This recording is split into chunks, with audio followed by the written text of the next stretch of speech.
అనగనగా ఒక అడవి. ఆ అడవికి మధ్యలో ఉన్న చెరువులో ఒక ముసలి, ఎండ్రకాయ ఉండేవి. ఇవి రెండు మంచి మిత్రులు.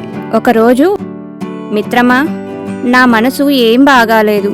ఈ మధ్య ఏ పని మీద సరైన ఏకాగ్రత పెట్టలేకపోతున్నా అంది ముసలి ఎండ్రకాయతో.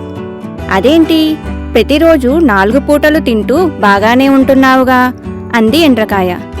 ఎన్ని తిన్నా నక్కని తినలేకపోయాననే బాధ ఎక్కువయ్యింది.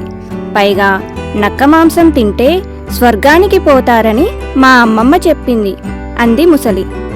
ఇప్పుడు నీ మొహానికి అదొక్కటే తక్కువ అని వెటకారం చేసింది ఎండ్రకాయ. మిత్రమా, నాకు ఎలాగైనా నక్క మాంసం తినాలని ఉంది. నీవే ఎలాగైనా సహాయం చేయాలి అంది ముసలి. సరే, చూద్దాంలే అంటూ అక్కడి నుండి వెళ్ళిపోయింది ఎండ్రకాయ.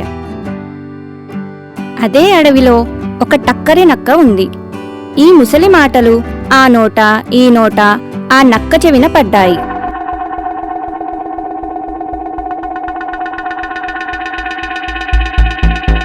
అప్పటి నుండి ఆ నక్క ఆ చెరువు ప్రాంతానికి వెళ్లడం మానేసింది. రోజులు గడవసాగాయి. ముసలి నక్క మాంసం కోసం చెరువు ఒడ్డున మాటు వేసుకుని కూర్చుంది.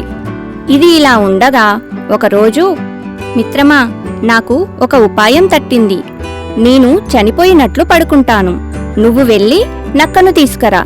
అది ఇక్కడికి రాగానే నేను గబాల్న దానిమీద పడి దాడి చేసి తినేస్తాను అని ఎండ్రకాయతో అంది ముసలి. ఇక మిత్రుడి మాట కాదనలేక నక్క దగ్గరికి వెళ్ళింది ఎండ్రకాయ. మిత్రమా, నా మిత్రుడు ముసలి చనిపోయాడు.